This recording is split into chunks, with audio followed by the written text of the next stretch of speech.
welcome to this episode of Tea Time. I'm Chaiti Narula. We're at the DLF Golf and Country Club in Gurgaon. On the show today, we will be discussing the general aviation sector in much detail. On the show this week, we have Rohit Kapoor, President, and R.K. Bali, Secretary, Business Aircraft Operators Association. One of our biggest, requirements today is to probably earmark some airports around the metropolis to cater for general aviation traffic. Smaller aircraft, when they fly to the hinterland India, they need to have space at the bigger airport. That is where the requirement to earmark 30% at least to begin with. In news, Rory McIlroy wins the Bridgestone Invitational and Jeff Ogilvy wins Barracuda Championship in Renault.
Mr. Rohit Kapoor, welcome to Tea Time. Hi, Captain Bali, pleasure to have you on the show. And thank you for having me at your home course, the DLF Golf and Country Club. Rather picturesque one, and I'm always pleased to be here. It's a lovely course indeed. Pleasure to have you here. So let's start off talking about the general aviation market now. The CAPA estimates that the size of the general aviation market in India is about $285 million. I mean, having said that, this sector, which is the general aviation sector, is incurring colossal losses as well at the same time. What are the teething issues in this sector? So, rather than using the word teething issues, I'd say they're prevailing issues, because they've been prevailing for a fairly long period of time. One of our biggest problems we find is that, or I would say two problems. One problem is that we are clubbed in with commercial aviation, civil aviation. So all the rules, regulations which apply to us are the same as apply to the civil aviation. So that's something which we have a different requirement. We need different set of regulations. So that's kind of stunting our growth a bit. The other thing is, I think over a period of time, the perception of general aviation and business aviation has been kind of something that this is, something used by the rich people, for their own pleasure. It's never been viewed as something which is a tool for economic growth, which it actually is, So I think the perception and treating it as a separate industry, though part of civil aviation, but as a separate industry, is something which we look at. I would just add on to what Rohit said, that there are management issues. In fact, how these aviation companies are being managed and what are the civil aviation requirements governing them.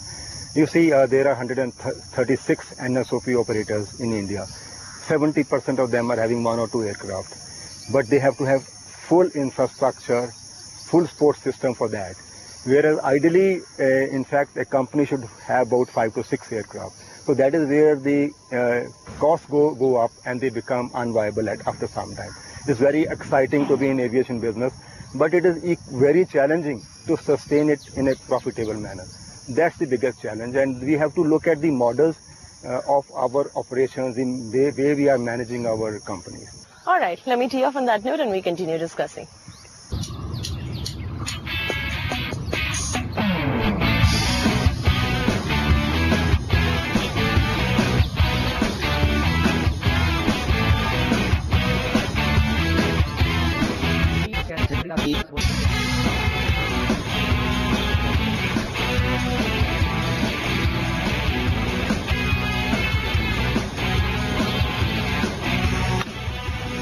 job.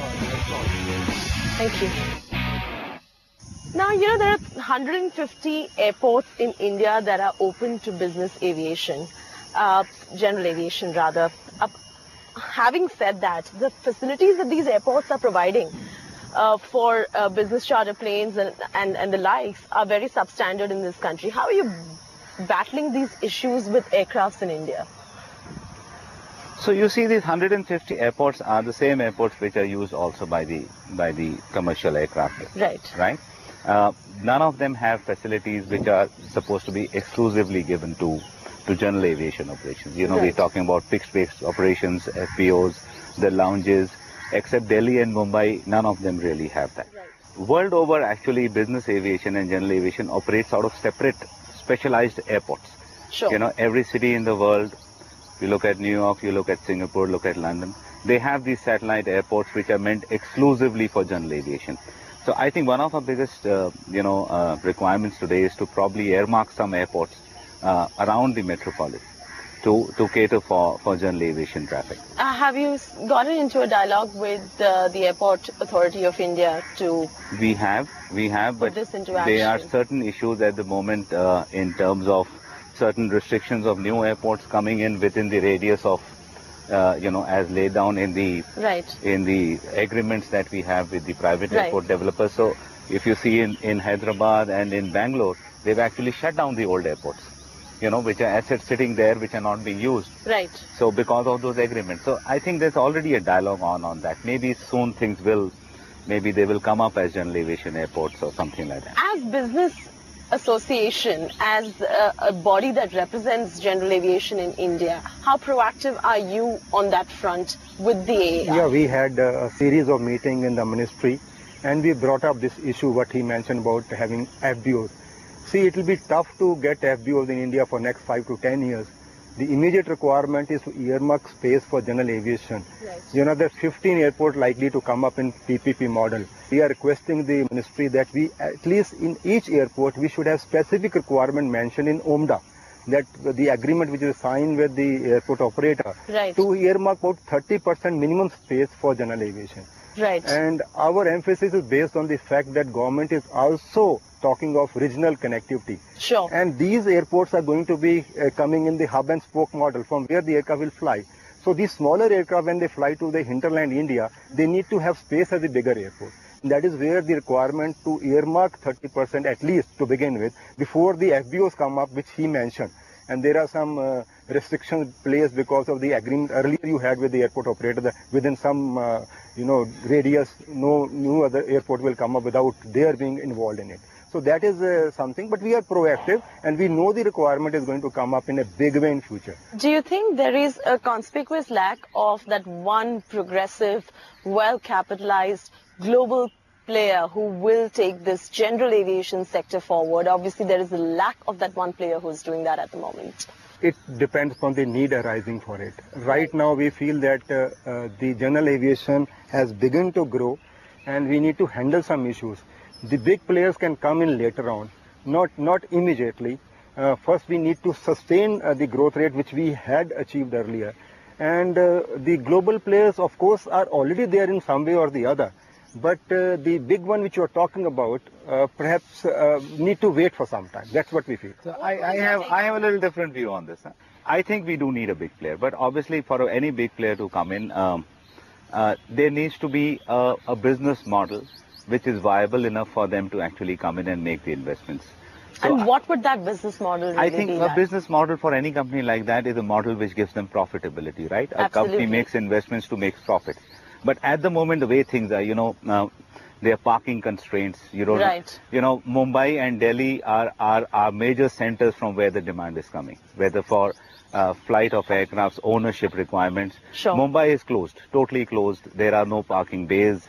There are slot timings in which you cannot operate. The most congested aircraft It is the in most the country. congested airport today in the country. Airport, and there about 40 to 45% of our demand is coming out of Mumbai. Right. So unless these things get handled, they really don't see themselves into making an investment in which they can really make profits. So there is a need, but I think what I would only like to say that I don't think that we need to wait for them to come in. I think we need to get the things in in place internally so that they can come in right. quickly. That's what I like. Right.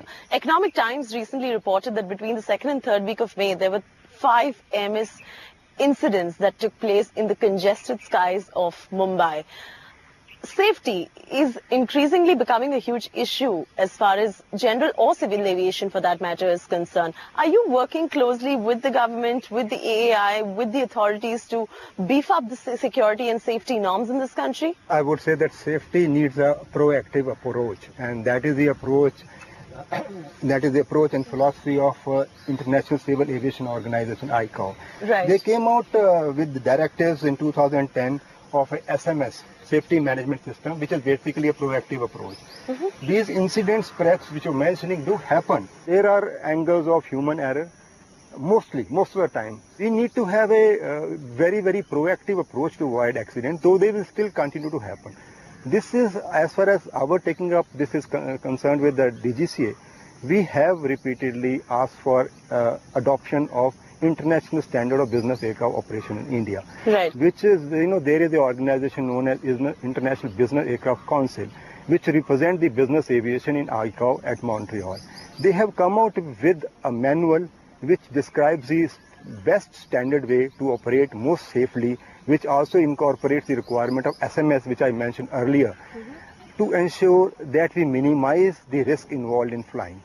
So it is only through risk mitigation and a proactive approach that we can ensure safer skies. Just adding on one point to what Captain Bali has said, I just like to say that general aviation safety standards worldwide, right. And there are statistics to show that, are actually comparable or even better than civil aviation safety standards. So this is a kind of a, sometimes you hear that general aviation aircraft are not safe enough. That's not true. The statistics do not prove Is that a myth? That's a myth. In this country especially? In this country as well.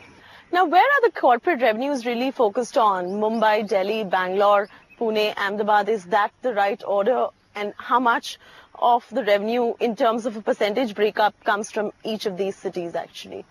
I would say Mumbai, Delhi, Pune and Bangalore would be my first 4. First 4. All right. Probably in the order of Mumbai, Mumbai, Delhi, Bangalore, Pune. Right. All right. I think amongst these 4, I would probably say there's about 80 to 85% of the demand. All right. Besides that, then we have areas like Hyderabad, we have Ahmedabad, we have Nagpur coming up. Right. So I balance. But Mumbai is by far, I would say, the largest. In terms of profitability? In terms of profitability, in terms of demands, it's coming out of Mumbai and Delhi probably together form up about 60 to 65%. And are we seeing a perk up in terms of revenue contribution from the other tier 2 cities in the country as well? Because yes. They are obviously contributing only 15% to the overall, if you leave out these top 4 cities that contribute 85%. Right. So interestingly, some of the new, I think tier 2, tier 3 cities are coming. Will we see a change in that? Yeah, we do see. Interestingly, and I think it's no rocket science. Cities which you hear are doing well economically are the cities from where the demands are coming. Right. So if you hear a Surat is doing well, or you hear an Indore is doing well, which means the cities are doing well. So these are the right. cities. These are the cities from where the demands are starting to perk up a bit. Interesting viewpoint. On that note, it's a good time now for us to take a breather right here on Tea Time. Let's take a break. We will remain in conversation with Rohit Kapoor and Captain Bali as well. Stay tuned.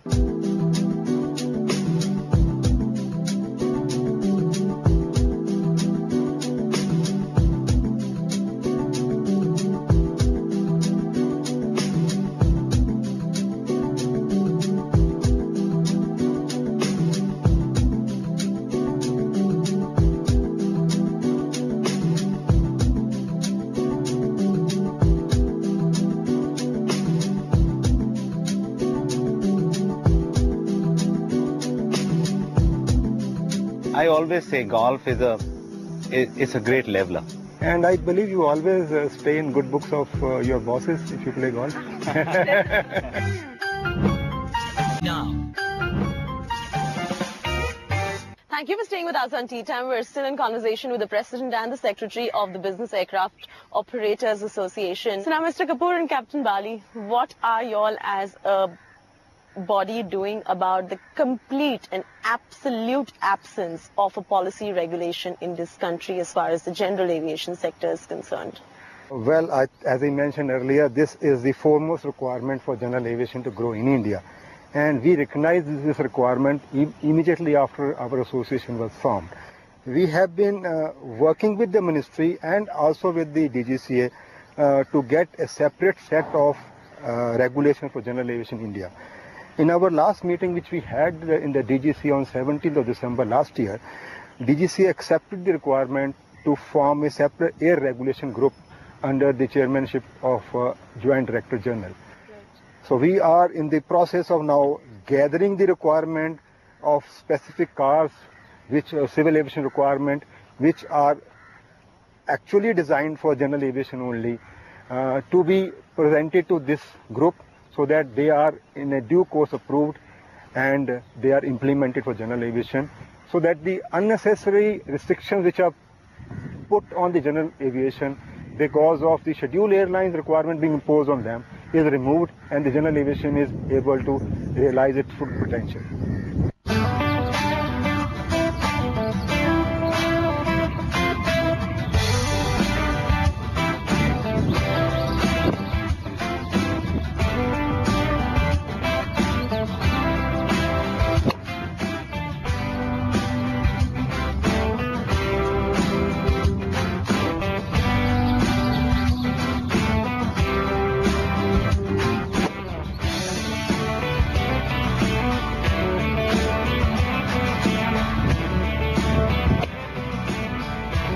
One.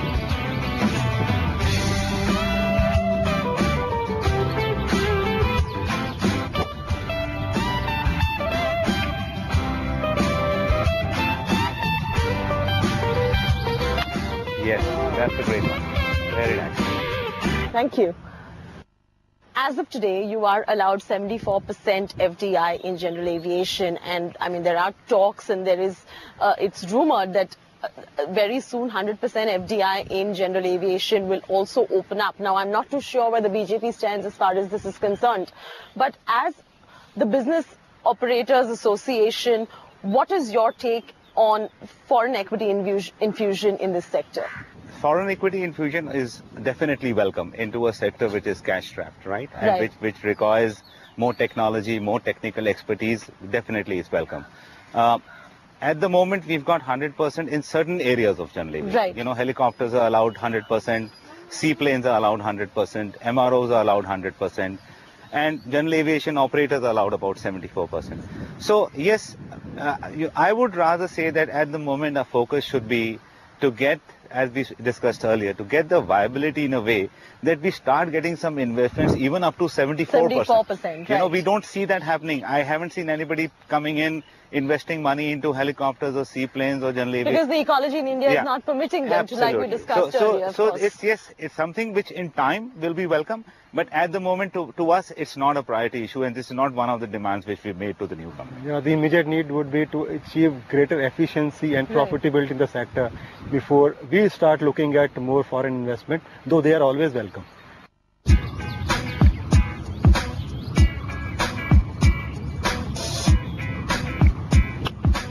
Lovely. Good one. Lovely shot. Lovely shot. Stop. Nice. Thank you.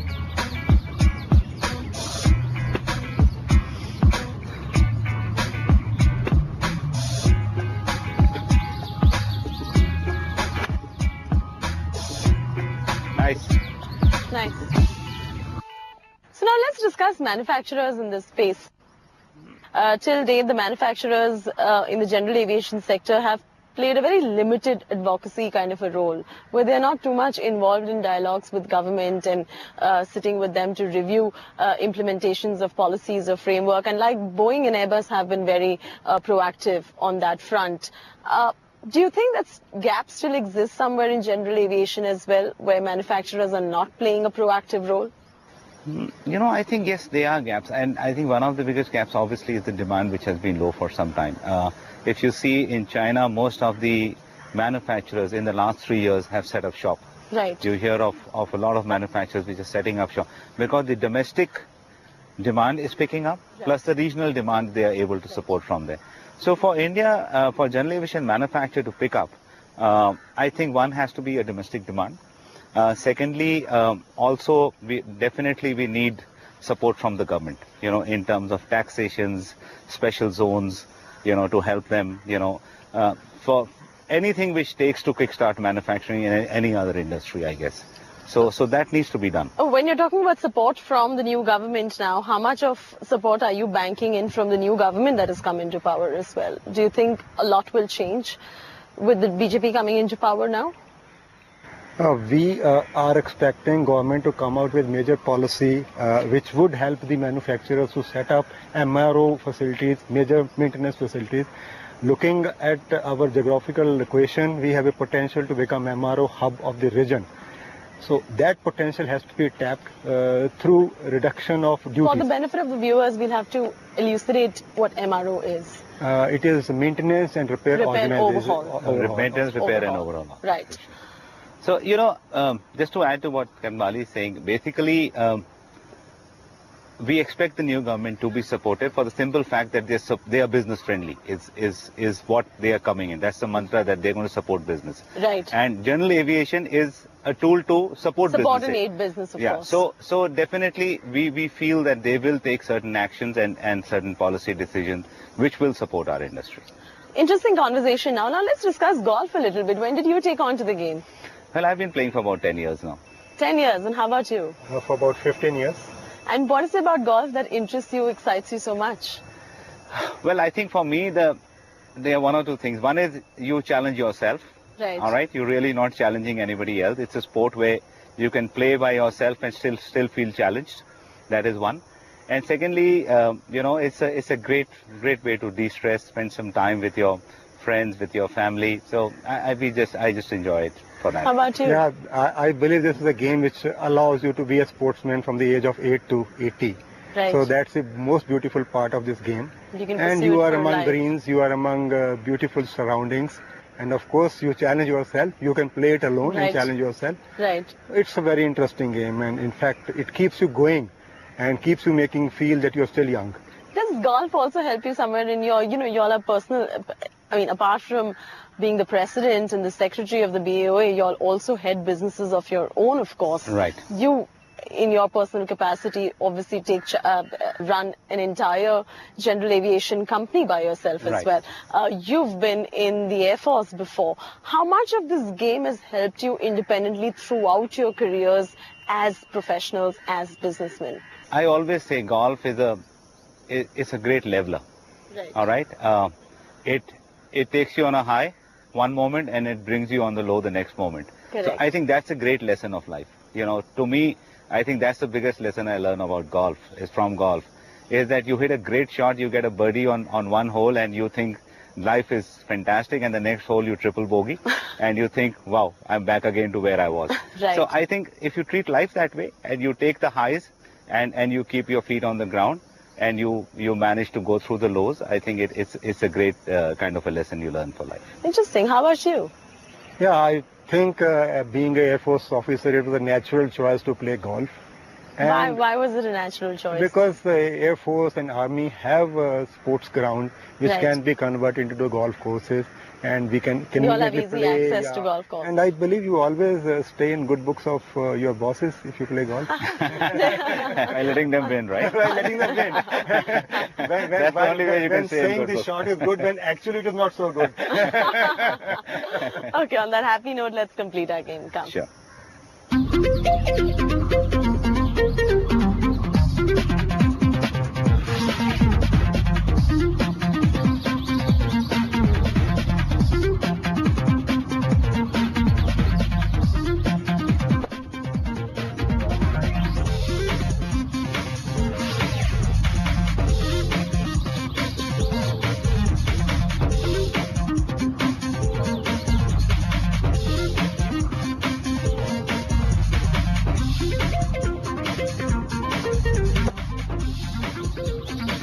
Go. Oh!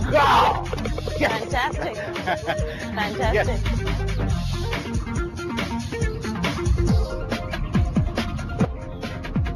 Yeah! Good try.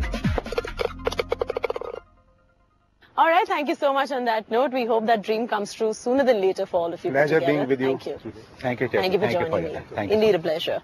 With that, it's a wrap from me, Chaiti Narula, on Tea Time. I will see you next week again. Until then, what better time than now to say enjoy the flight of a good drive. See you.